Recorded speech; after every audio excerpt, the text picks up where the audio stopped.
And welcome back to the Sloppy Lab. I am JT Russell, and unfortunately, QuickDraw could not make it this evening, but I have a panel of experts here with me this evening, or afternoon, or morning, or whatever it may be in your time zone. So, for the very first time on Bottom of the Beaker, we have Joe of ABR fame. Hello, Joe. Hey JT, thanks for having me, man. I appreciate all the you've done for the league and the Sloppy Lab work. Yes. It is my pleasure, and a big nod to the ABR folks in general, and for you as well. Love the league, big fans. We'll leave a link to the Discord in the show notes, so folks should definitely join if there's if there is any way that they're listening to us but don't are not already made their way over to the ABR server, and back for more pain because we didn't scare him away the first time. We've got Second Act. So John, Second Act, hello, welcome back on the show. Thanks for having me back again, Justin. I just want to know one thing though. How in the world did I ever acquire the label expert? Well, that is actually a great Loose question term. and lead in. Yeah. Expert's all relative, and yeah, love seeing the chat folks roll in. Hey, Murph, how's it going? So we are talking today about the secondary market of Keyforge, ye ol' secondary market. You probably saw the Sloppy Labworks folks spamming our survey to the community all week. So that's what we're talking about this evening, and whether or not there are experts is an interesting question in and of itself. We've got three folks here who are at least highly engaged, I would say, in the secondary market, and will bring some interesting perspective. So we've got sort of community perspective. We've got what we're calling our expert panel perspective. And if nothing else, we'll have some interesting content, I'm sure. Cool. So I kind of didn't really have an agenda. We keep things pretty casual here, but I would love to kind of dig into the survey results, get our experts' takes on the questions that we put to folks, and just also on the reactions to some of the community response. So I'm going to drop a link in the chat too, and this will be in the show notes, to some sort of preliminary results to the surveys. This is very rough. We're going to be kind of cleaning this up before we submit to publication. Even sloppy science LLC that we submit our papers to has some standards, so we have to put this into a little bit better format. But we started this off with a question around whether folks consider themselves to be a competitive player. And we did have an episode not long ago about casual and competitive play in Keyforge. So folks, the longtime listeners at home, right, will know that I consider myself competitive. But I guess curious to get your all's take too. Do you all consider yourself competitive, or what's your kind of take or response here? We'll go to Joe first here.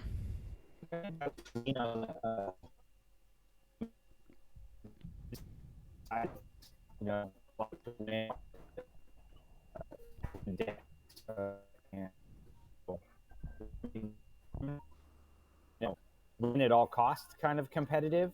I think that's the big stuff. Fun side of Keyforge is it's fun first, the community first, but we want to win too. So I definitely say I'm in the competitive side of things. Mm-hmm, mm-hmm. Yeah, very cool. There are many shades to competitive and many facets to it. So there's very, very definitely that. It's a deeper question than you'd imagine, right? And then John, what's your take? I know, but tell our listeners. Well, I definitely consider myself to be on the competitive side of things. Though I will say that while I'm interested in competitive success as an individual, I am more interested in building up a competitive team and trying to not just be somebody who can win individual awards, but who can help his teammates become better players and eventually start to win for themselves. To me, that's more important than being a good individual player. Did Joe pay you to say that? Is this like an ABR plug? I was thinking, ABR team captain material here for sure. Indeed. Indeed. So yeah, I definitely put myself in the competitive camp, and I very intentionally awarded this in a way that wasn't mutually exclusive. I think you can approach this game as a casual player and a competitive player both. Wear both hats. Um, so I hope folks took took the question that way, and were we were really wondering, of the respondents, how many folks see themselves wearing that competitive hat at different points. But we'll kind of see how that plays out. You know, the very next question we followed up with was really around the size of the collection that folks were bringing to the game, and we broke it down in a few different buckets. We saw that the vast majority of folks were kind of in this 0 to 500 range. So maybe the vast majority might be a little bit of a overstatement. So 60% were kind of in that range. I'm kind of in the 1,000 to 2,500 range. If you combine my brother and I, we're probably closer, if not tipping over, the 2,500 scale. I don't know if you all want to kind of give exact numbers on your responses, but for context, if you'd like, feel free. I don't know. You all have big old collections. Go ahead, John. So I consider myself to be more in the more than 2,500, but it's interesting the way you phrase this question, because the phrasing is very important where my collection is concerned. Because you said, how many Keyforge decks have you had in your collection? And I try to keep my collection, I wouldn't say I'm lean forging or anything, but I try to keep my collection down to a reasonable number. And so I try to keep somewhere between 200 and 300 decks at any given time. And I'd like to even get it lower than that. I'd like to get it under 200 ideally. Um, However, I have had a lot of decks and I've just sold a lot of decks. I find that, and this kind of ties into our topic today, I guess, I find that bulk selling decks on eBay can be a really effective way of just getting rid of a lot of decks. And you can end up having somebody end up with something that they really want too. So it can be a win win. Joe? Yeah, I think I think that really mirrors the same way I handle my collection. I've had probably 12 to 1,500 decks filter through my hands. But if I pulled up DOK right now, I'm at 514 decks. And a lot of, I went through, like the fire sales that came out of Canada with all the French decks. I bought a ton of those. Mm-hmm. Mm-hmm. The dollar sale, bought a bunch of those. And, so I've gone through, a bunch of the, bulk selling on eBay and things like that to kind of get under, to around that 500 mark. I've got 100 decks marked as, favorites.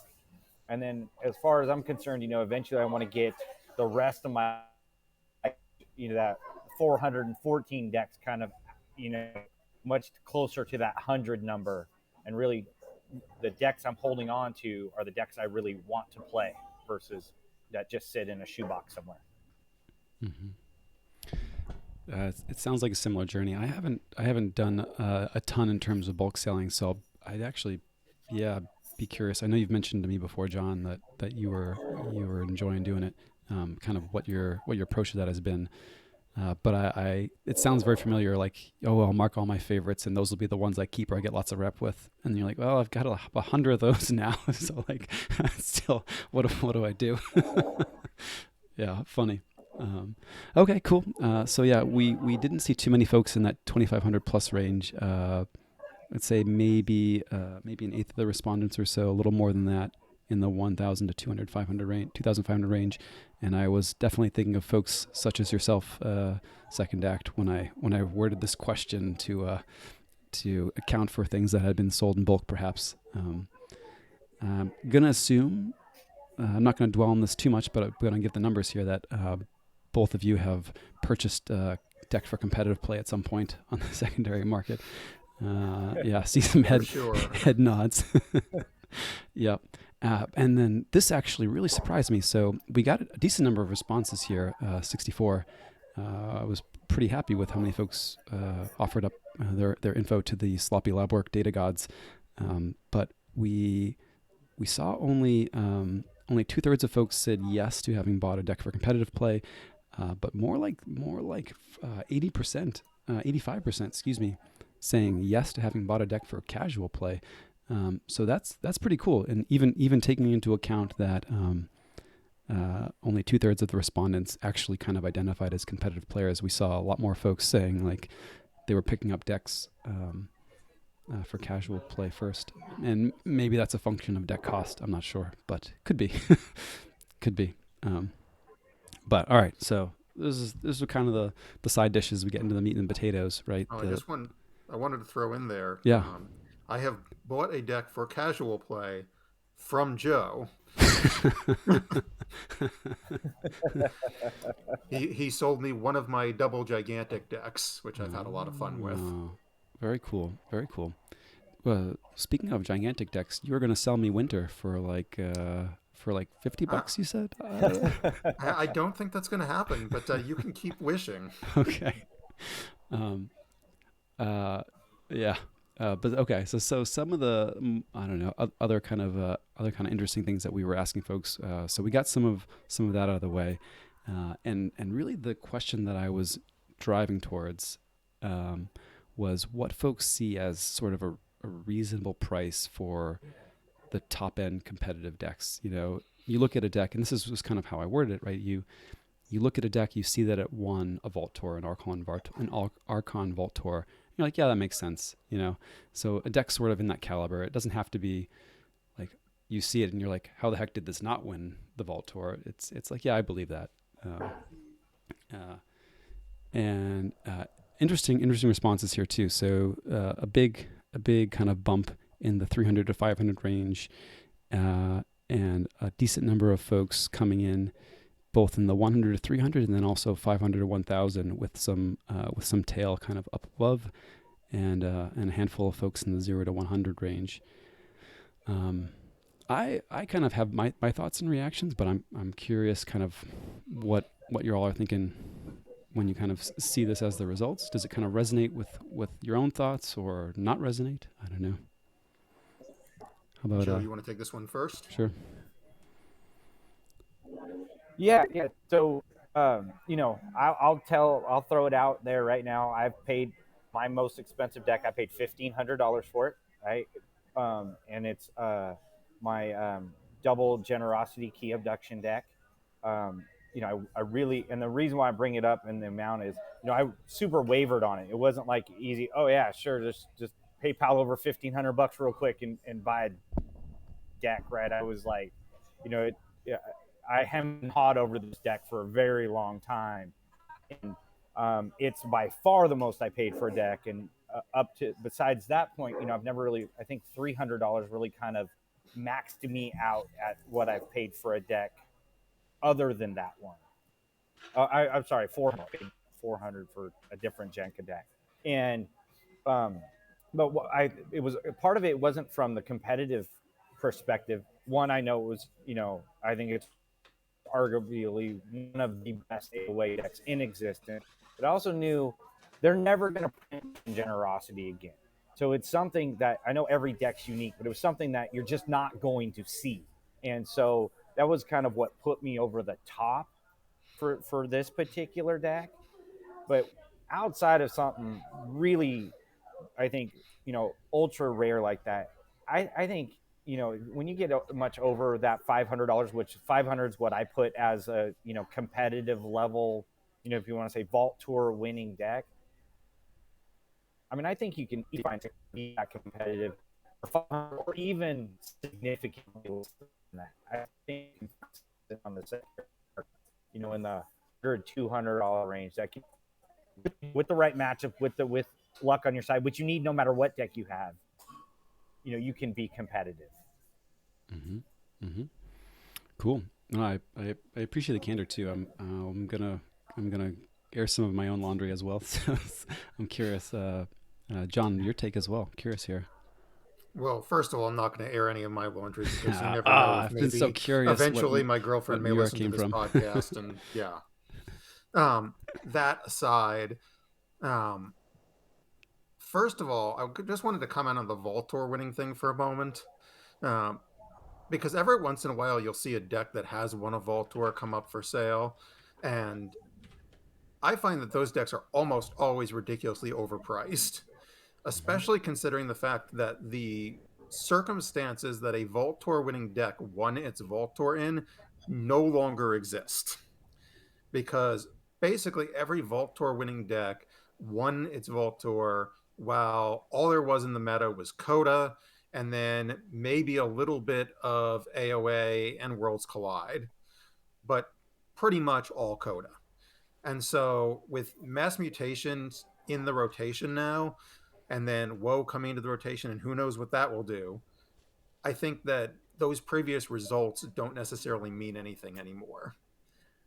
Mm. That being said, um, if a deck is competitive enough, I definitely think that the $500 to $1,000 range is where it should land. I think when people start asking for more than $1,000, then usually it's because of some gaudy number, like it has a SAS of 100 or something like that, or it's won a vault tour or something along those lines. Now, in a case like what Joe was talking about, where it truly is a unique deck, and the double Jenka is a great example because it's very, very hard to find those things.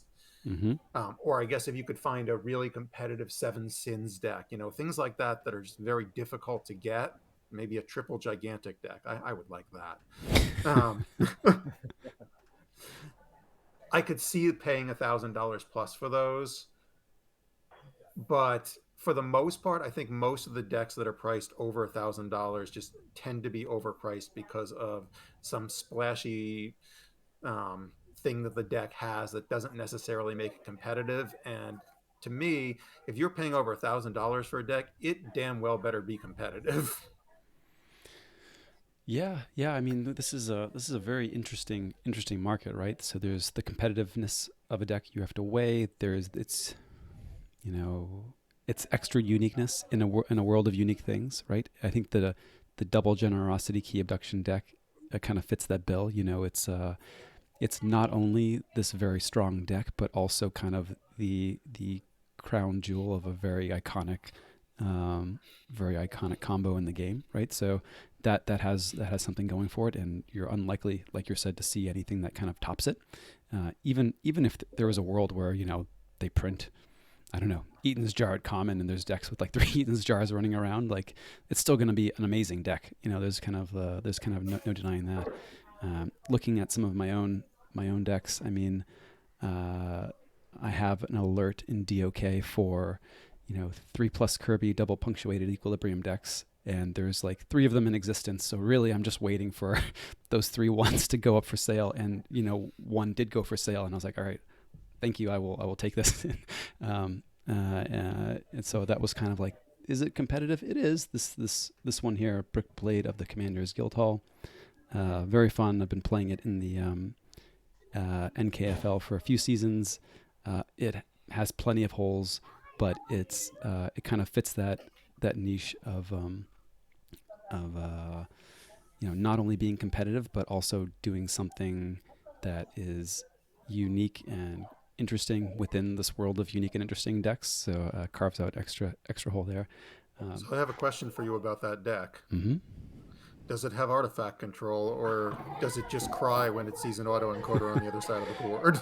So I have some fun stories about that. I actually lent this deck to teammate Not Tonight um, for KFPL, I want to say it was season, and got to watch her smash an auto encoder with the Rustnars and proceed to win. But otherwise, you see that auto encoder and you're like, well, yeah, how's the weather in your part of the world? um, but this deck, I don't know. I think it was probably for sale for all of about 2 minutes between the time when the alert came to me and I sent the like, yes, I'll take it email, and it was listed for $300, which I think was underpriced, and but take into account, right? And this is maybe a thing that we should touch on. This was at a time before Ghost Galaxy kind of announced that, hey, we're going to breathe some life back into this game. Um, you know, there were folks out there who were selling off, good decks, and it wasn't just like, you were seeing runoff hit the secondary market on DOK. Um, yeah, and it also wasn't clear that there was going to be, you know, real payoff to having competitive decks in your collection. Maybe the kitchen table is kind of the end game for Keyforge. I personally had a lot of hope. Let's call it faith that there was going to be a kind of competitive play resurgence at some point, but it wasn't a given. And I'm sure that the two of you probably were also looking at the secondary market at around that time and saying, well, what is it? How does it make sense to engage in the market at this point, right? It was interesting times. Yeah, I was very really active. My whole team actually was really active Mm-hmm. during the hiatus. Um, you had people, you know, shed their collection. It's well known Z shedded, 9% of his collection, right? Tires, you know, really dumping decks. ABR as a whole, we got pretty aggressive on the secondary market during that time, Mm-hmm. to really try to team collection. And I think that as we start seeing more competitive events, more of our team members competing in things like NKFL and things like that, I think we're going to see some roots to that later, taking what I'll say advantage of people that wanted to sell at that point in time. Um, and we gambled a little bit. That's going to with Galaxy, uh, bringing back organized play. Mm-hmm. So I have to ask too. This is a great point here. When you were kind of putting out the numbers for the survey, were you thinking in sort of a is this new organized play where there are these big prizes up for grabs? When you think of what's a reasonable price for a deck, were you imagining kind of like as a potential vehicle to grab those prizes, or was it more of like, I'm jamming ABR and NKFL, and we're having fun playing competitively, but there aren't big cash prizes up for grabs. So yeah, I guess were your answers kind of with that lens, or in more of a like, I'm going to start making really shooting for these big tournaments, and I'm looking at decks in terms of kind of their expected value at larger events, say. I mean, I I don't. didn't even Oh, think go ahead. about that. Mm-hmm. Yeah, sorry. Oh, go ahead, Yeah, Jim. I didn't even consider the prize pool event, when it came to considering it. I just really thought about what I would pay for a deck, really. And I think, I can be competitive in that 500 or under. Um, and I'd rather have a little bit wider collection at that than just one or two, superstars. So it kind of makes me think a little bit about my number because of the potential prize pools that are out there. Mm-hmm. Mm-hmm. Personally, I think that anything about the future competitive meta right now, you can't really make any judgments about because we really don't know what woe is going to do to the meta. Mm-hmm. So decks that could have been very competitive, if they can't really deal with a board, then they could just get swamped by woe decks and not be able to have any way of handling that. So when I was putting my numbers together, I was thinking about the market as it has been, not as it will be, because I just don't think we have enough information to say anything about what the market is going to be until we see what impact WoW is going to have on the meta. I do think it's relatively safe to say at the moment that it's not going to be Dark Tidings. It's not going to be a deck that, or sorry, a set that just does nothing in the competitive meta and just sort of gets ignored. I do think that it's going to be something you're going to have to answer. And I think that one of the major reasons for that is that most of the old sets are not very available anymore, other than AOA. You can still get those a dime a dozen, but um, most of the other old sets are not available. And as long as those old sets are not available, new players coming to the game will have to be playing WoW. And if they are, then you're going to have to be able to deal with that. Hmm. So Quick Draw's not here, but I feel like I have to like fight you for the Dark Tiding comments or something. But I don't know. We'll let it slide.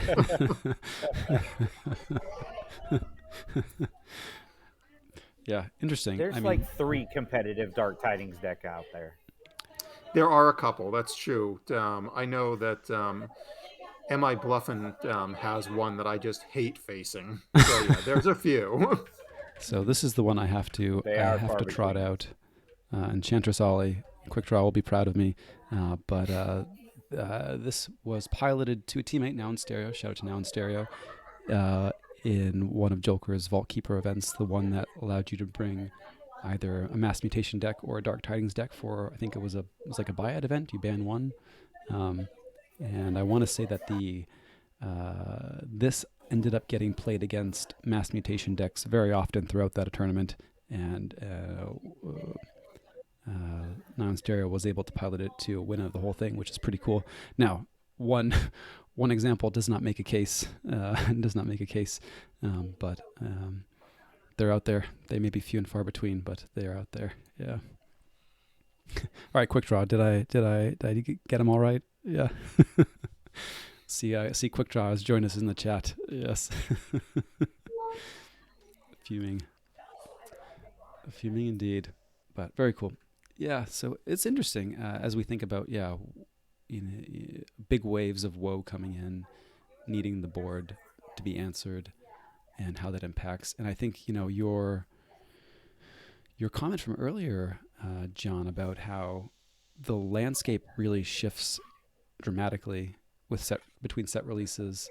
Uh, it's hard to even look back at the Vault Tours from 2 or 3, you know, I would say seasons, but let's say sets ago, and say, yeah, these are still ones that should get top dollar. Yeah. I mean, you look at a deck like Gasoline that managed to win 2 Vault Tours, and largely on the strength of that Guntus, and that Guntus is no longer a viable strategy. There's just too many random damage chips floating around in MM. You can't really make that work. Plus, these days decks just pack more C than they did at that point. The entire way that the game is played has changed. What George was really good at doing with that deck was fighting down the opponent's board. You can't fight down the boards that exist anymore. So yeah, I Right. mean, you look at a deck like that was so dominant, and the meta has shifted. Mm-hmm.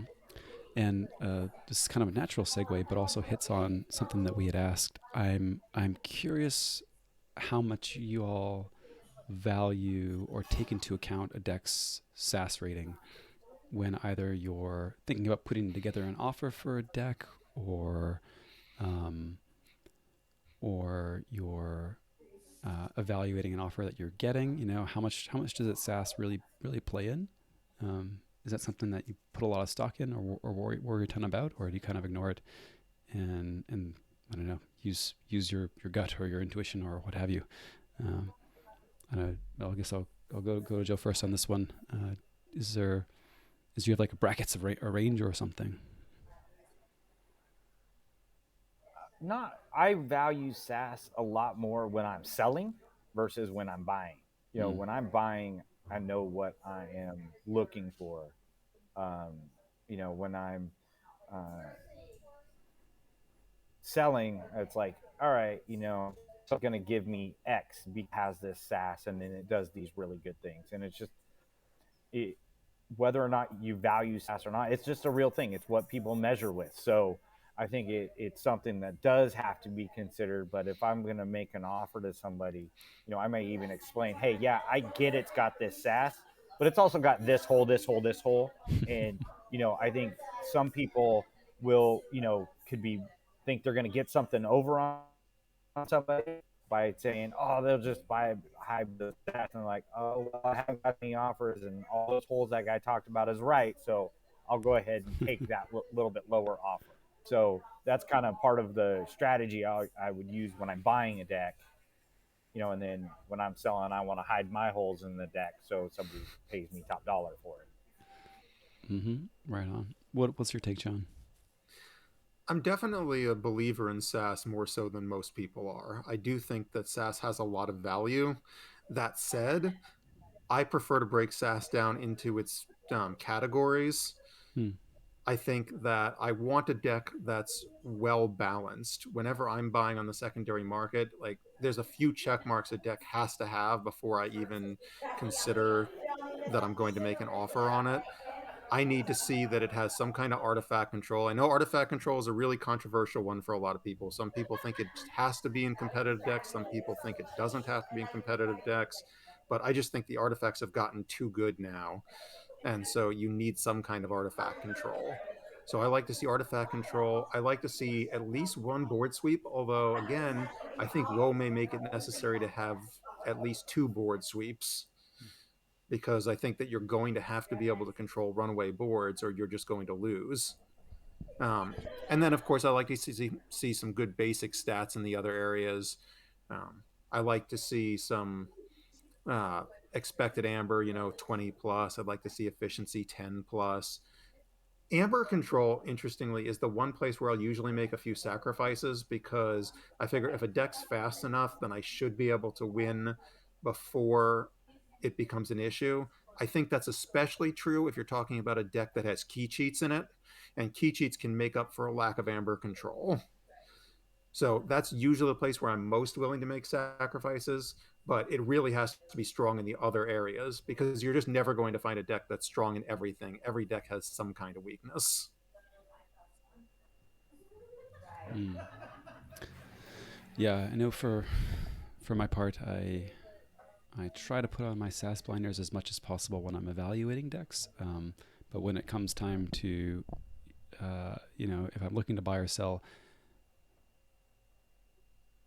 I will try to decide whether or not it's something I want, regardless of SAS. Right? I mean, obviously, this is a piece of data that you're using to evaluate a deck, but hopefully you've played it, you've run it through the gauntlet.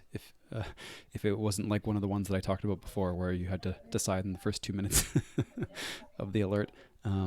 But I mean, my take on this is, uh, at the end of the day, the seller is going to have to it's going to be a factor for the seller if it's something you're buying, and you kind of have to take that into account. They they may be persuaded if you're able to kind of outline some holes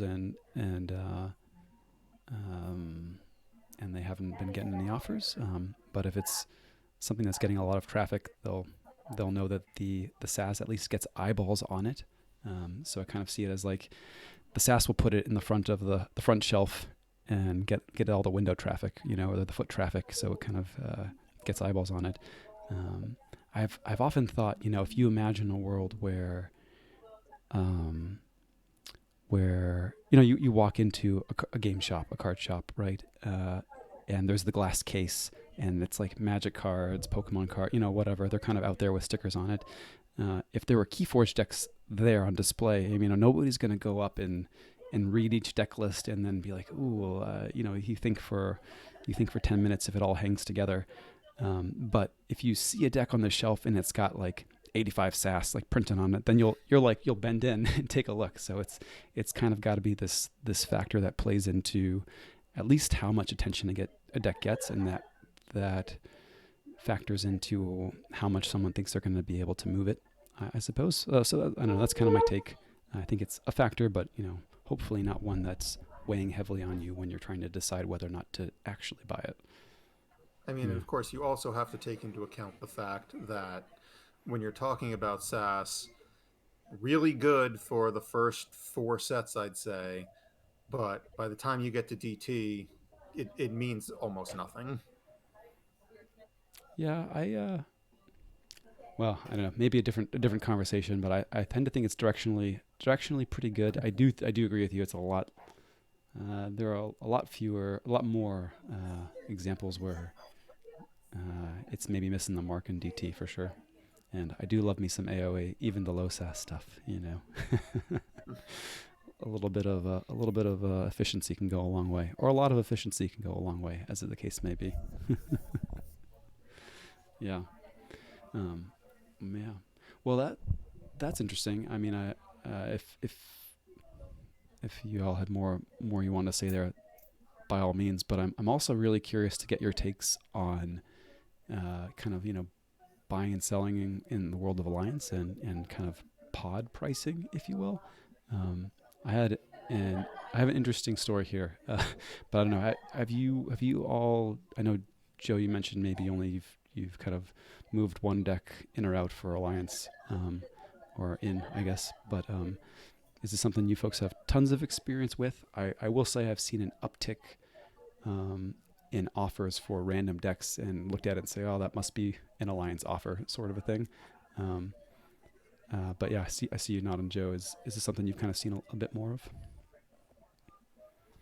Well, I definitely have seen an uptick in sales, which you know can coincide a little bit with just the whole Ghost Galaxy announcement, Keyforge celebration, things like that.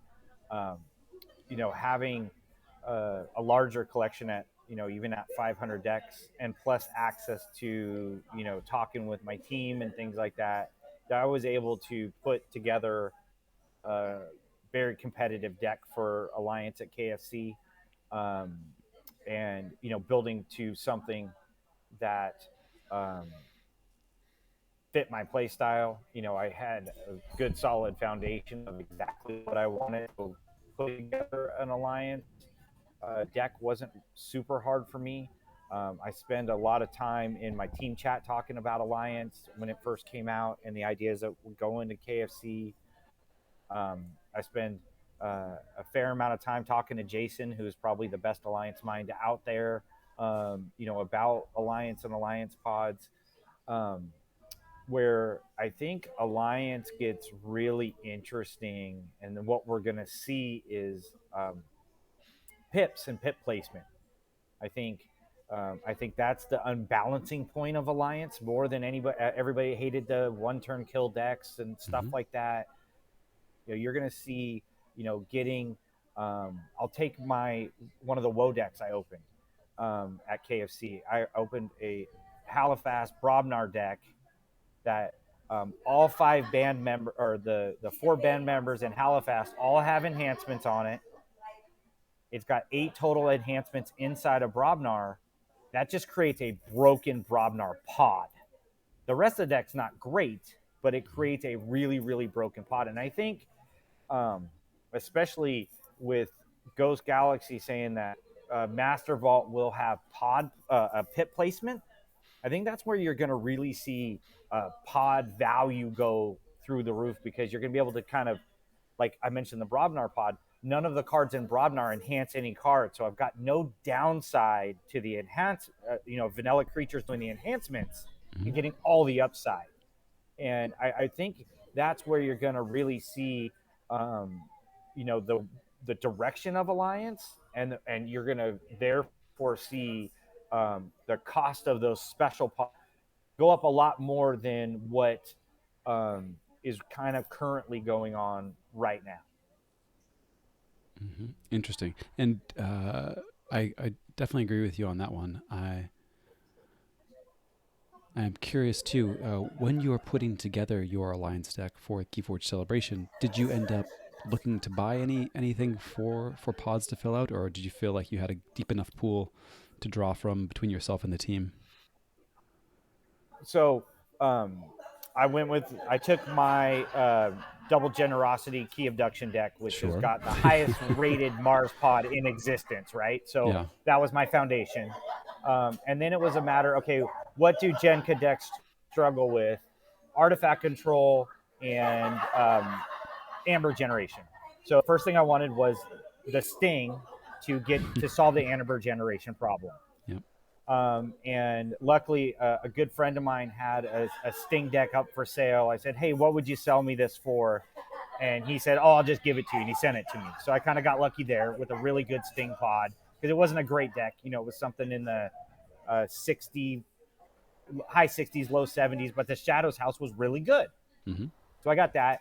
And then one of my teammates had a really good Logos pod that had the Project ZYX suite Neutron Shark, which was something that was the mandatory for out of Logos. I got that efficiency and artifact control. And so I was able to assemble that really without needing to spend a dollar. So I did get a little lucky there. I did, now that I think about it, I misspoke. I did buy one other pod off a teammate. It was a triple binate rupture quad helper bot with a shark out of a 62 SAS um, deck. Hmm. Got it really cheap from a teammate.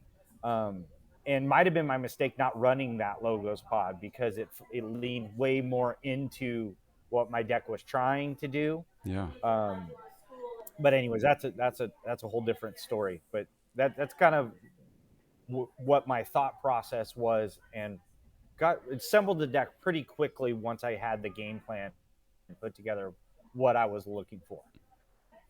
Interesting. Interesting. Yeah. I don't know, John. Have you done any kind of secondary market adventures in Alliance Land?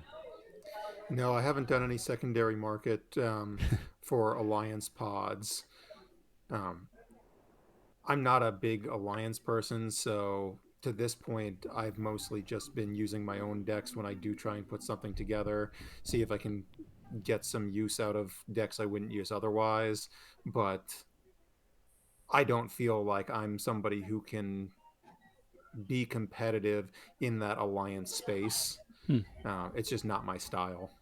Interesting. That's an interesting comment too. What do you mean by in that space is just not kind of looking to be deck crafting or uh, I'm not looking to be acquiring the stuff that I would need in order to make it work. gotcha. I know I don't have anything right now that would be able to compete with some of the decks that we saw at KFC, and I'm sure from here, the decks are only going to get better. So Mm-hmm. I'm not interested in trying to fight that. I'll have my alliance deck. I have a pretty cool alliance deck I like to use that I put together, that I'll play, just on TCO every once in a while. But I don't feel like it's in my it's not the best use of my resources right now to go for alliance. I'd rather stick with Archon. Mm-hmm. No, totally fair. I mean, so just kind of recapping the responses we got when we kind of posed this one to the community. We saw a lot of folks say, $0 to $50 is kind of what they think's reasonable for a top tier alliance pod. I mean, I think maybe the ceiling on pricing for these sort of things would be around a third of what you'd see for a top end deck. Certainly, I feel like if you start seeing them go more than that, then maybe it's something exceptional. But yeah, we see some folks in the 50 to 100, 100 to 200, and then it dwindles off there. This was probably the single question that we got the fewest, let's say numeric answers to. There were a number of answers that were just more opinions about Alliance generally. I struggle with pricing for Alliance as well. I'm going to be careful how I phrase it. I've bought one deck that I found while kind of theory crafting for Alliance. I won't say that I bought it for Alliance, but I found it while theory crafting for Alliance. Does that make sense? And this is one that I really struggle with as a competitive player, or as a person who sees himself as a competitive player, right? Like, I was putting together kind of some concepts for an Alliance deck. So this was combo oriented, it's got the helper bots, nature's calls, double Martian generosity sorts of deals. And I was looking at my logo suite, and the logo suite, I was like, oh, this is great, but it could be a little better. It could be a little better. I've got a couple stinkers in there, though most of it's pretty good. So I did some searching around, and I found I found this deck. It was for sale, and it upgraded, a Hexbion and a ZYX researcher to helper bot, or to excuse me, to time travel or help from future self. Like, this is clearly an upgrade. This is like much better, but like there's a lot of baggage that I have to pay for to make that upgrade, and that's kind of what felt bad for me in the moment. It was a deck with like a $350 price tag, and I was like, I don't know, felt bad. So I was really curious to see where folks weighed in on this one. I think uh, I don't know. It's one thing if you're like putting together from a collection or from a team collection. I feel like I'm really curious to see where kind of secondary market sales settle for Alliance, because the cost for incremental upgrades does feel a little steep. It feels a little steep, at least with where we are now. Maybe my mind will completely change when we've got uh, big Alliance events running with cash prizes, and folks won't mind a ton. But it's an interesting question, and brings kind of an interesting new wrinkle to how folks are going to approach buying and selling on the secondary market. Mm-hmm. I think there's another element that you have to think about there Right. too, which is the fact that we still don't really know what the final restricted list is going to look like. I don't think they're done making changes to it. And so Mm-hmm. you don't want to end up buying a pod that suddenly you can't use because a restricted list makes it ineligible. Yeah, yeah. A handful. One thing I was gonna, Mhm. Oh, sorry. Go for it. Go for it.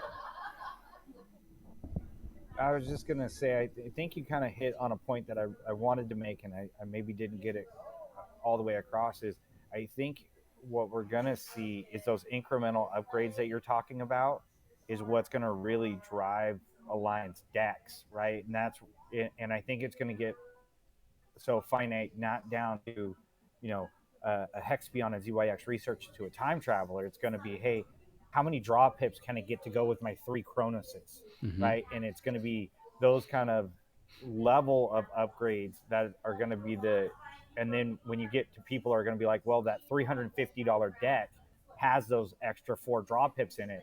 That's the one I'm going to buy. That's what's really going to drive Alliance prices through the roof. That's my opinion. That's what I think is going to happen. I Mm-hmm. think we're in such a early stage that we haven't even scratched the surface at seeing that kind of and frankly, I don't necessarily. I'm not super into Alliance either, right? And I did kind of do a little bit of research on it, but I think it's going to get so finite that it's going to come down to you know, one upgrade, a card to a card, a pip to a pip is going to make the difference in Alliance, a big difference in Alliance decks that we don't see right now in Archon. And whether or not that ends up being good for the game or not, I don't know, but it doesn't sound like it's going to be super healthy for the game. It will be interesting to see how it plays out. And I know Ghost Galaxy. Unfortunately, I didn't make it to the celebration. It just kind of logistically wasn't possible when it was announced. But uh, one of the things they said, I watched a recording that really caught my ear and resonated with me was, they really want to push Keyforge as this sort of lifestyle game. And I absolutely, spend more time interacting with Keyforge outside the game than inside the game. It's definitely a lifestyle game for me. I'm scrolling through DOK. I'm like chatting with the team, and how you think about the game, how you interact with the game when you're not playing it is very much impacted um, by or is Alliance very much impacts that. So interesting to see how it folds in, and I think you're right. We'll see how how it drives up with some of those pip placements and incremental upgrades. It's interesting. I mean, yeah, the incremental upgrades is an interesting question, and then the other interesting question for me is, how many second best Logos pods do you need? Probably none. So I'm not sure, but we'll see. We'll see. Okay, very cool. Well, yeah, I have a few other kind of topics that we could shift gears to, though. I wanted to open up the floor a little bit. I know we're coming up close to the 50-minute mark. Um, uh, I know, John. I know you had a few things that you had kind of raised before in some more brainstorming. Joe, if you had anything you wanted to kind of chat through, I'm gonna just open up the floor a little bit, and if not, then we can shift gears to play games. But uh, yeah, give you all kind of a chance to get anything in that we haven't touched on yet. Why don't we go, John, first, just since we know you had a list of things. Yeah, I am definitely a list maker. So, one of the things I wanted to touch on is I thought that there were two very interesting case studies in the secondary market recently. Okay. And I got in contact with both of those people and got some interesting responses. So, one person that I talked to was Jupiter, and the other one was Mr. K pop from the NKFL. Um, and both of them lost faith at some point during the hiatus and decided that they were going to sell off either most of their collections or at least some of their best decks. And so I asked them kind of, what did you do in terms of rebuilding your collection when Ghost Galaxy took over and you realized that you wanted to come back to Keyforge? And so um, Jupiter had an interesting response in that he said that the first thing that he did was to buy a bunch of boxes. I think he said 4 boxes of each set in order to kind of serve as a base for him so that he had a collection again. And then from there, he started to use the secondary market to fill in his holes.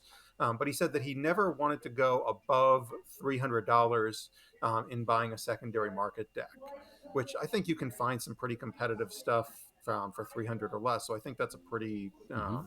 valid strategy. And of course, Jupiter beforehand was one of the biggest sellers on the secondary market. So I suspect that if anybody knew how it worked and knew how to use it, he would probably be a great example of that. Sure. Uh, Mm-hmm. Mr. K pop um, told me that he sold off a couple of his favorite decks when he decided that Keyforge was probably finished. And then when he came back, he couldn't get those specific decks back, but he had some other decks he liked, and he said he was able to kind of scrape together a collection from other decks that he liked and from purchases and things. But he also told me that he found certain decks on DOK that he was trying to buy, but that people weren't interested in selling them. Now that brings me into another interesting point here, and I know that we've discussed this. Because different people have different views on this one, it seems. And it's a really interesting question about how much it's okay to message somebody if they have a deck that you want and you want to try and buy it from them. And so, like for me, some of my decks, I just for a while I was getting messages every day. Will you sell this deck? Will you sell this deck? Will you sell this deck? And it's like, sorry, like if I was going to sell it, I would have put it up for sale. I thought at one point about putting it up for sale for like some ridiculous number, like $10,000 or something, just to stop getting offers on it. But that might have made it even worse. So Mm-hmm. I have the yeah, solution to your problem, John. You can sell it to me, and you'll get no more. You'll get no more offers. you seem so generous today, Justin. We haven't talked pricing yet. Then the generosity stops. Yeah. It's going to be Martian generosity Yeah. here, Exactly. right? Yeah. um, Yeah. but it's an interesting question as to how much of that is okay. I've also had the situation where I've had one deck where I've been repeatedly contacted by the same person Mm-hmm. over it. And that's a whole different situation, right? Because in that situation, once somebody says no first, I think you should probably respect that. And they'll let you know if they decide to change their mind on it. I don't Mm-hmm. know that there's any way to like block somebody on DOK or something like that. So I don't think there's anything you can do in that about it, except just, I guess maybe delete the emails or something after a while. But anyway, I'm curious to know, what are your guys' thoughts on that issue? The issue of what should you do if somebody doesn't have a deck for sale, but you are interested in acquiring it? Mm-hmm. Yeah, I'll let Joe weigh in here first. I have some thoughts too. Yeah. So I reach out to a lot of people that don't have decks for sale. I did get my very best Dark Tidings deck that way. Um, and it was an interesting story. I reached out to somebody. They said, no, I'm interested. I said, okay, no problem. Um, like 2 months later, they messaged me back, said, hey, are you still interested in this deck? I'm like, yeah. They're like, well, you offered me this. I said, well, yeah, I'm not that interested anymore.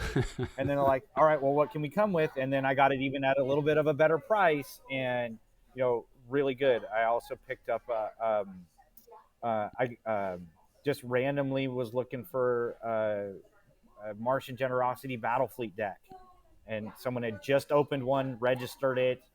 I messaged them like the same day they had opened it because it just was. I was just kind of searching for it that day. It wasn't up for sale. I was able to get a probably paid a little high for it, but it was something that was a super collector thing for me, and so Hmm. I've had some success reaching out on cold calls. But if somebody says no to me, I'm respectful of that, and then I'm just move on. Always put out there, okay, if you ever change your mind, let me know, and then kind of go from there. So, um, you know, I think if you're not hammering somebody nonstop, I think I don't have an issue with it. I do it myself, but definitely be respectful of, hey, um, uh, you know, if they're not interested, leave them alone. I will say this: I was talking to a friend of mine. I'm not going to say names, but he's very active in the purchasing community. He was searching for a user on DOK that wasn't responding. Found them on Twitter, messaged them on Twitter, and actually ended up getting them to respond, and then ended up working out a deal. So there are some people that are real relentless out there in trying to acquire decks, but I think that's probably a little bit too over the top. Very cool. Yeah,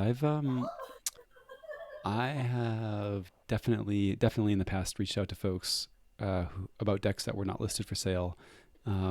Actually, interestingly enough, this was more for casual purchases, I would say, than competitive ones. So I also collect namesake decks. I'm gonna pull up my old collection of decks with Russell in the name. So there's Russell the Perfect, Russell the Magician, the Naturalist, Russell the Invisible. Yeah, I've got a few. Um, a bunch of these. I mean, a lot of folks either they just don't list this their bulk, or they have some decks listed for sale but not others, or actually Russell the Perfect is an interesting one. I randomly ran into this person uh, on Discord through some game, but it was not a Keyforge game. And I was like, "Hey, you're the user, or you're the owner of Russell the Perfect on DOK," and we kind of managed to work out a deal. So really, really funny and serendipitous. But I mean, I think my kind of just general advice and guiding principle for this is, treat people like humans, be respectful. Like, yeah, ask once, and if you get a no, like, okay, move on. Let me know if you change your mind, and try not to be like leaning in real heavy. I try really hard to, like, well, let's see. Uh, some folks just don't check DOK. Some folks just don't get DOK messages. DOK does have a way to send a user a message about a deck to their email as opposed to like a DOK message, and I generally, I think, lean on that instead of using the DOK messaging feature. But it's usually like, hey, nope, no worries either way. Let me know. I'd love to work something out. I'll usually I'll usually have an offer kind of in the initial contact, because it's not like, oh, they responded, and now we're gonna like try and play the, like, well, what are you thinking, what am I thinking, type of game. So that can be fun too. Yeah. I'll tell you, that whole serendipity thing can be really important sometimes. Mm-hmm. When I was originally looking at acquiring Mira, which is probably my most well known deck, I'd say, Mm-hmm. I was testing it out on DOK, no, sorry, on TCO, and I ended up playing against the guy who owned the deck and who had it for sale. And he was like, "Hey, that's my deck." And I was like, "Yeah, I'm thinking about buying it." He's like, "Well, if you want to buy it, I'd be happy to sell it to you." And so we ended up basically working out a deal there for me to purchase the deck, Wow. And was it listed which for sale at that point, or it what? was listed for sale. Wow, interesting. Um, and I knew X-Ray was in on it too. Okay. So I also knew that I had to move relatively quickly because X-Ray has a bit of a reputation in that area. Um, so I was. I don't know if I would have been able to get the deck if I hadn't been lucky enough to run into the guy just randomly on TCO. Very cool. Very cool. There's one other kind of interesting note on this, and it's kind of related to your last point there. I don't know if I believe that you're going to put together, an absolute. You're going to really snag the absolute top shelf decks, just waiting for things to hit DOK. I mean, it'll happen, sure, but I think most folks are holding those decks, not listing them, and kind of listing the decks that aren't making the cut for their lineups in one way or another. This wasn't as true during the tail of the hiatus, right? I definitely picked up some good decks at that point, but I mean, now as things are ramping back up, I think you're seeing folks listing the things that don't make their hexad or don't make their triad, and it's almost like you're in the business world with M&As. It's like the real big transactions happen when there's like the like, hey, lean over. What do you think about we make something happen with the real spicy stuff. Um, so I don't know. Interesting. There definitely are some ones listed, but I almost expect. I don't know. When I see them listed on DOK, it either feels like a flex listing. Like I'm not really planning to sell it. Just want you all to see the high price tag and that I've got it, or or maybe so folks quit bugging them. It could be that too. Yeah. Hmm. I think there's a little bit to that, that I would wanted to. It was actually a point I wanted to make here. Is some people will sell their top decks to help fund other things. Mm-hmm. So, um, it's not just, oh well, it doesn't quite make, it's not my best. Out of, I've probably opened 1,000 plus decks. Out of all those decks I've opened, I've sold every one of my highest SAS decks because they didn't fit what I was looking for, and I used those to buy the things that I did want. And so, it's not always a trap listing. Um, but I think it's really important that when you are trying to buy a um, expensive, competitive deck, that you understand its holes, right, and you understand that it fits something that's going to make you happy, right? And I think that's really what a deck to me comes down to, because you know some of the decks that you guys have mentioned, I'll be like, yeah, that's a pretty cool deck, but it wouldn't be something I would go spend a bunch of money on. And some of my Martian generosity nonsense, you guys might not want to spend a bunch of money on. And so it really, the most important thing is, hey, if I make this investment, right, is it gonna, am I gonna be happy with the end result? And it's not about winning, because my favorite deck isn't even one of my Martian generosity decks. Uh, My all-time favorite deck is a Worlds Collide deck with a Legacy Legacy. Brig in it. Yeah. That is just, to me, it's Legacy Brig and a Lateral Shift in it. It's just fun to play. It is my favorite deck to play, and it's not my expensive crazy decks. And so, just finding that those decks that you resonate with, I think, is the most important part when you're shopping on the secondary market. That you can have some fun with it. Mm-hmm. Yeah, and I think one of the points that you brought up there that's a really important point, and I think probably the single most important point about buying decks on the secondary market, is take them for a spin on TCO and try them out. Make sure that they're fun for you. Make sure that they're doing what you expect them to do. If you're looking for a competitive deck, make sure it's winning. Well, So, oh, sorry. Go ahead. Go ahead. oh, I was just going to say, so you really have to do that testing process, and you got to put that work in if you want to get a deck you're going to be happy with in the long run. Yeah, absolutely. And I would go a step farther. I'd say, get some folks who you trust and feel like will give you a good shakedown uh, on some games, and have them pilot known strong decks. Uh, you know, I don't know. I think TCO comp is great as a, like, oh, let me get a sense for what this deck does. Hopefully it's winning, but you'll also get some random stuff in there, um, and it's just good to kind of run it through a gauntlet as well. If you got the time, if you're able to do it. If you don't, then you don't. But I think this is a kind of a thing that gets overlooked. People will you know play 10 games in TCO competitive, maybe win them all, and then you go to the ABR Archon week and you're like, wow, I got smoked. Yeah. What I'd also say to that is don't hesitate to have that testing partner play the deck so you Hmm. can watch it be played. I think something you can learn a lot about a deck from having it played against you. How to find the hole, how to find its weaknesses, because you don't have those same blinders on when you're playing it. So I think that's an important part when you're uh, testing out a deck to see if you want to buy it.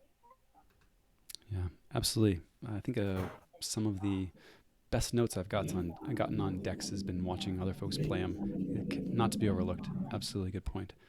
Um, cool.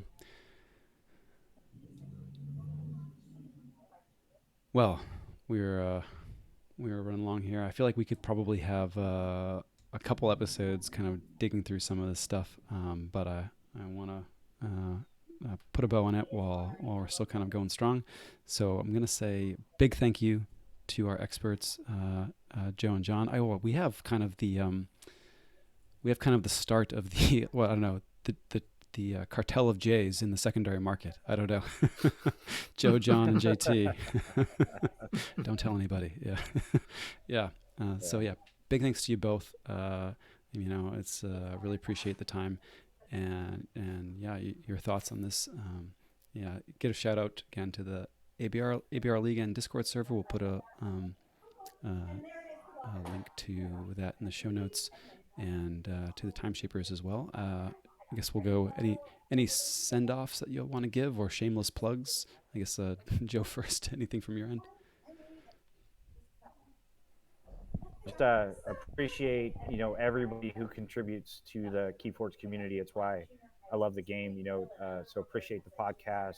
John, your articles are always super insightful, and your breakdowns of your not only the ABM but your experience of always appreciated and insightful. So and, it's the community that keeps this game going. So appreciate you guys and appreciate having me on. Right on. Thank you muchly, John. Yeah, I'm honored to be on with such illustrious people as Joe and oh yeah, you too, Justin. Oh, Quick Bill's Um, not here. You gotta save that. The illustrious, Yeah. um, but yeah, thanks for having me on. I always appreciate getting to come on here and act like I'm an expert on something. And yeah, much like Joe, I'm appreciative to the entire community, and it's amazing to me that we managed to survive several years of hiatus. I don't know of many other gaming communities that could have done that. Yeah, due in no small part to the folks. Aurora's not here, but deserves a shout out for some of the work that she's done writing on the secondary market, and also in running events and driving interest during that time. And certainly ABR fits that bill for me as well. So major props, many thanks, much love. And to the folks out there, we'll say stay sloppy, stay sloppy, and we'll catch you around the lab next time. Cool. So we'll excuse me end the audio recording portion here. I think Joe, are you gonna spin off? John and I may play a game, but yeah, this was awesome. I'm gonna take off. Good luck. and I'll catch the rest of the stream. Watch what you guys play later. Awesome. Well, drive safe. Thank you muchly.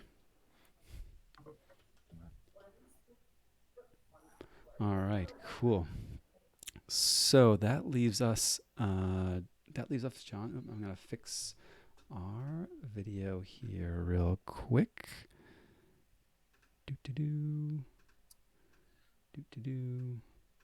Don't mind the man behind the curtain. Oh yeah, I should have given the disclaimers. There's no, speak with your financial accountant, advisor, person for making any secondary market purchases. I don't know. All right. And by the way, speaking of the man behind the curtain, yeah, I'm noticing here as I'm looking on these bars here that when Joe and I were talking, it was showing these little waves showing up. That wasn't happening when you were talking. Oh no. Did it not pick up any of my audio? That would be so sad. So sad. Yeah, Sloppy Lapper told this deck would be worth $1 million.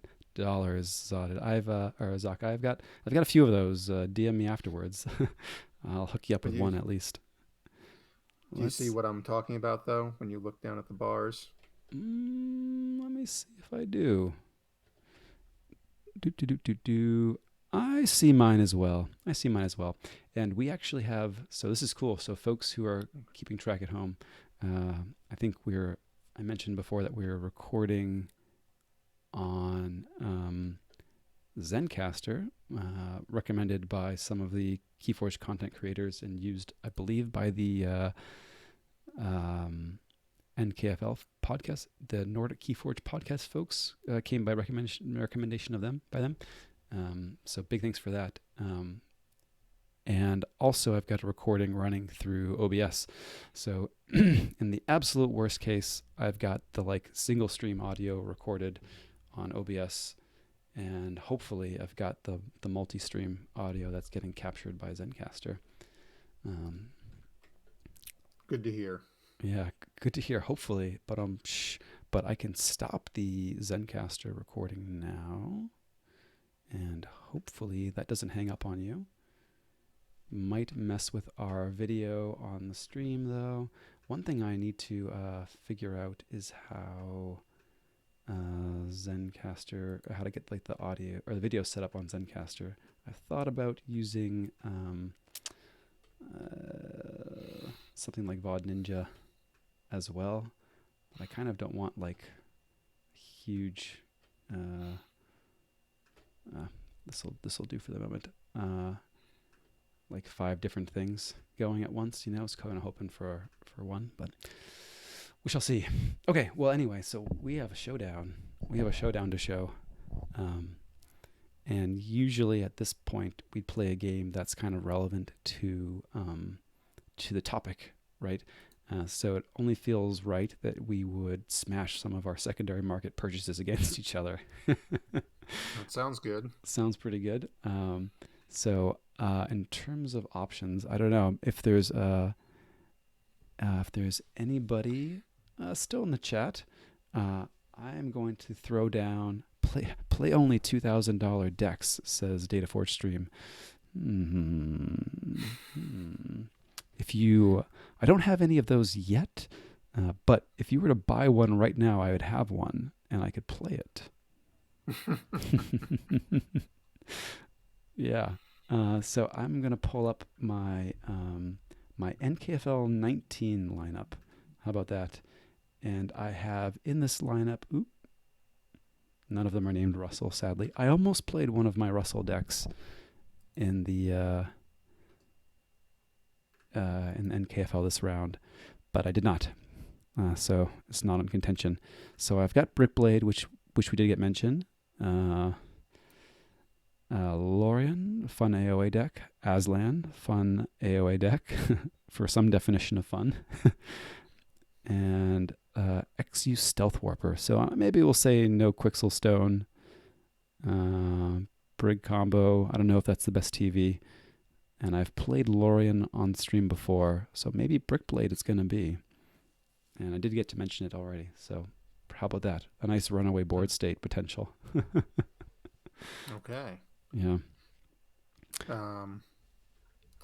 Well, I guess that. I guess since I was talking about Mira several times, that's probably the one I should use, right? Yeah, let's do it.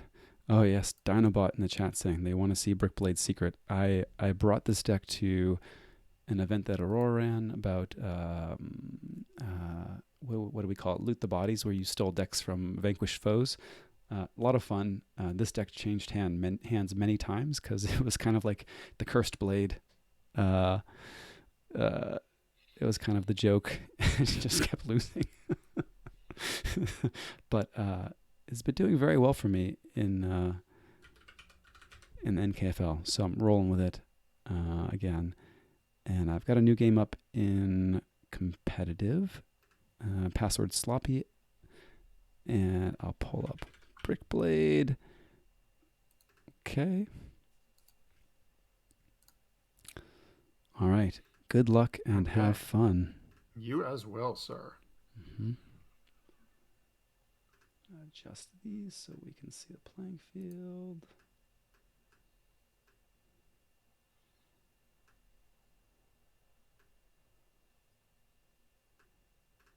Okay, very cool.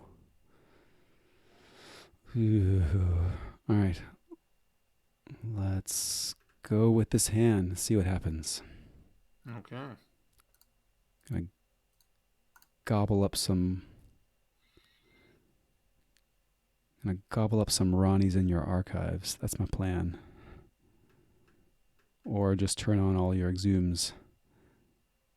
Yeah, that's a possibility too. So that's a thing. Heal the tree. And we're going to end it right there. See what happens. So what did we hit? Oh my god. Six discards? Yeah, Oof. that was a pretty good hit. I was hoping you weren't going to start with one. Yeah. And we get that unlock gateway archived. Pretty nice. I guess you would have been able to stack your discard pile however you liked there. So pretty cool. Although you do have it in archives. I think this has to be a untamed turn to gobble up that gateway. Yeah, I had a feeling. Yeah, so let's go untamed. The tree is going to smash the researcher. Yep. And we might as well smash that. Reap here, heal the tree. I guess I don't need to hold that. I feel kind of silly for holding it before, but it's just so yummy with the punks. 3 fates. Get out of here. I had exactly 3 creatures. What a jerk. Okay. Exhumes Time Traveler and another Exhume. Very cool.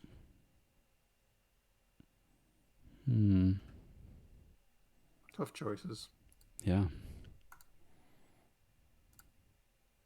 Archives the Exhume with ZYX Researcher. Very cool.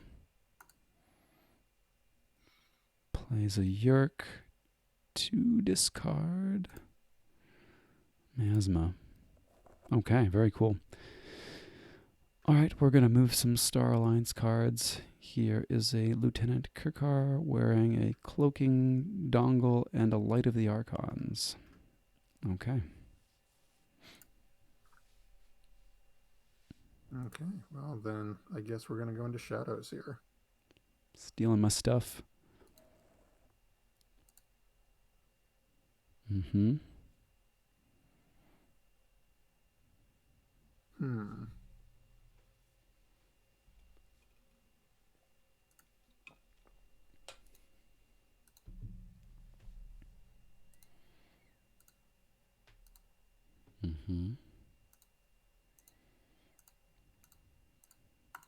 Dude, you gotta stop stealing. It's not cool. All right, so let's see. So you played played this Three Fates. We got the Unlock Gateway and discard. We're yet to see.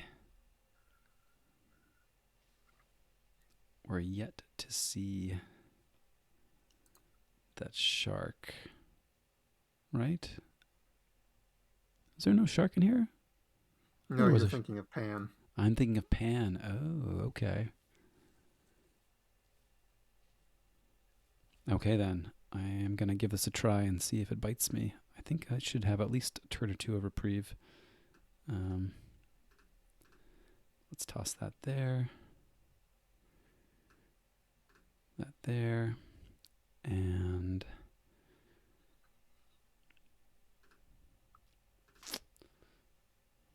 feels awfully like you're going to want an Archimedes coming down next to that Ronnie. But I'm going to put the Ember on the Time Traveler. Okay, cool. I mean, that seems fair. Hmm.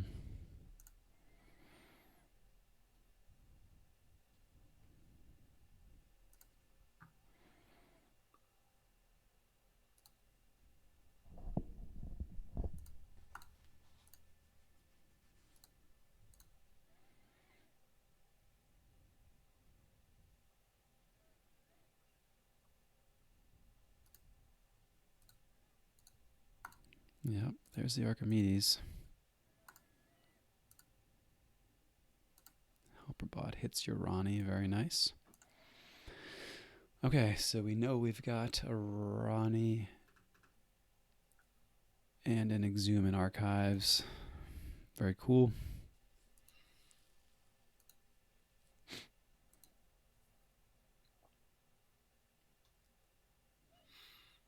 I think it's got to be Star Alliance here. I figure my only real chance is to go real fast, so... Yeah, keep the pressure on. I like it.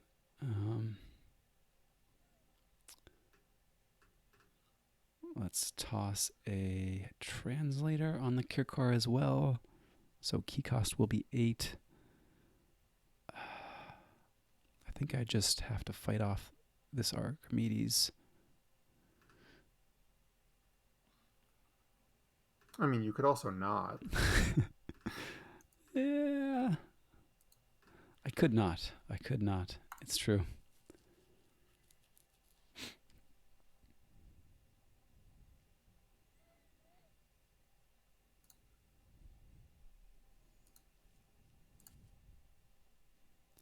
Okay. Into Logos. Yeah, you can have that. Thank you muchly.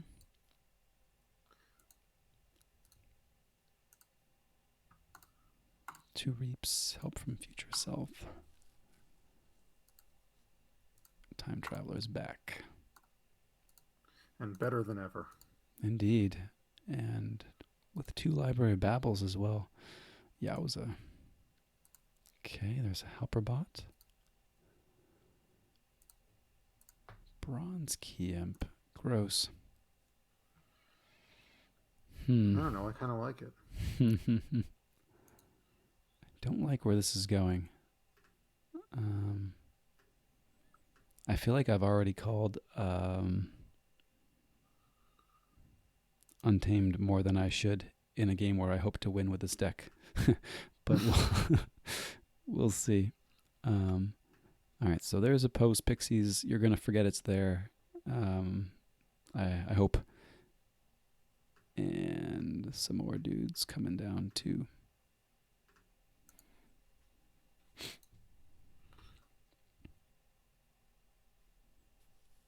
Those are definitely some more dudes. Rosnar coming to gobble up your babbles.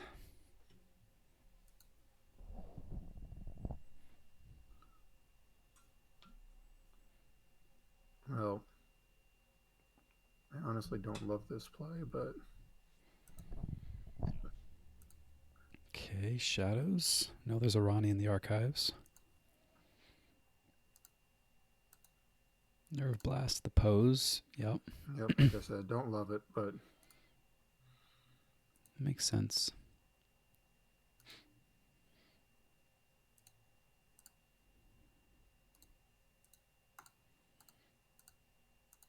And a little Nif. Wow. Hmm.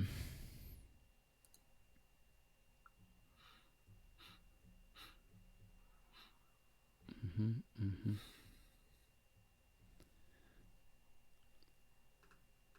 I guess I stop the check.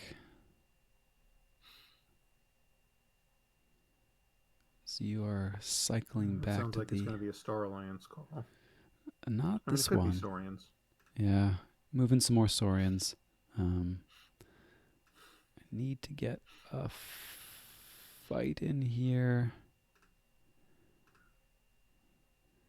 first. I am going to put the ward on Kirkar. Capture one more. And play the spiral. Okay. Hope that gives me some time.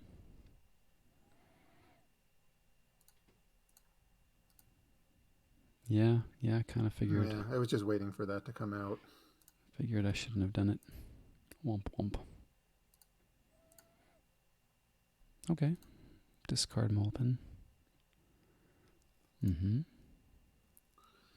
And yeah, why not? Yeah, pretty good. Okay, so this is going poorly. Let's go Star Alliance here. Dataforge stream trolling me saying that they thought competitive decks game Amber. No, I'm all in on the runaway board state. I'm just haven't gotten there yet, you know. So Val in the middle. I'm setting up some really juicy unlocked gateway fodder for you here, and I'm gonna capture everywhere. Reap and reap. Okay. Amber's overrated, you know. It's just this is You the definitely content. don't need it to win in this game. No, it's this is the content that the folks come for. Okay, Exhume, Time Traveler, interesting. I Very like cool. my Time Traveler. Discards Tesmal. Okay, so things are getting unlocked. I like it. That is trouble.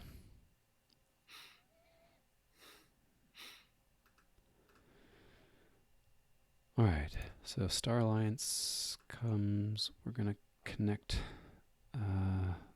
this Kirby with a punctuated equilibrium.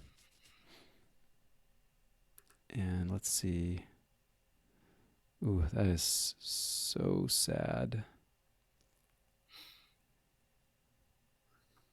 I was really hoping to see the 3 fates in the bin. But I do not. Okay. Such is life. There's the other Kirby. Yep, lots of Kirby's. Mm-hmm. Putting the Scudam on Kirkar. Oh, that's sad. Well, life is full of small disappointments, you know. It is true. And making Amber, you know, it's a thing. It's a thing. People do.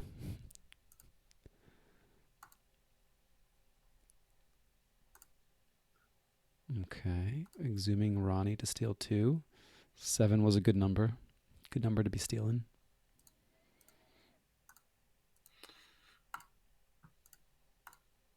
There's the 3 fates. Yeah. This is the only use I've ever found for Tolus. Oof, brutal.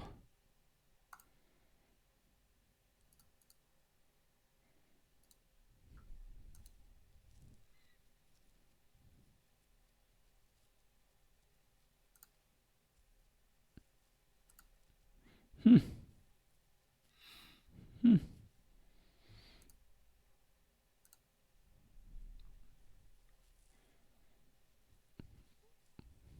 Well, shoot.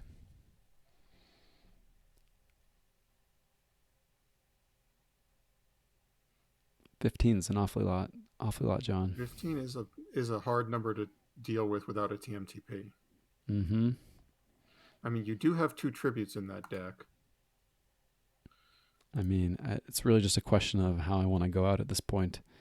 Do I want to go out with just Kirby on the board, or maybe Kirby and Val? I mean, it would be nice to have Val out there, but we'll just give it more of a load up some Amber on Kirby, you know. Mm-hmm. You know, nah, I don't even want to take any off. I'm just gonna leave it there.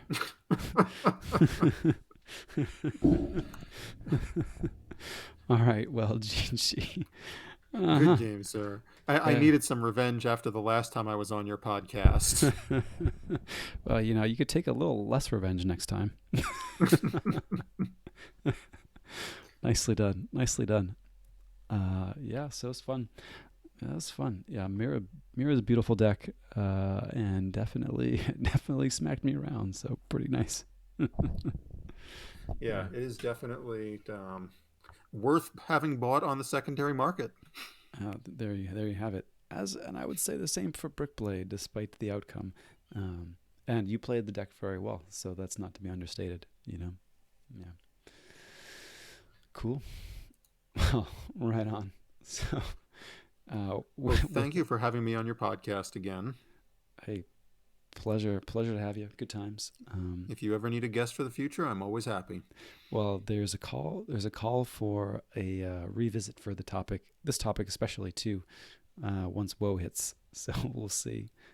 Hopefully before then, but we'll see. Yeah. Absolutely. All right, cool. Well, we'll sign off then. Thanks for folks hanging out with us in the chat. Good times. And yeah, big thanks to you too, John /Second Act. Yeah. So we'll say good night. Good night. Night, y'all.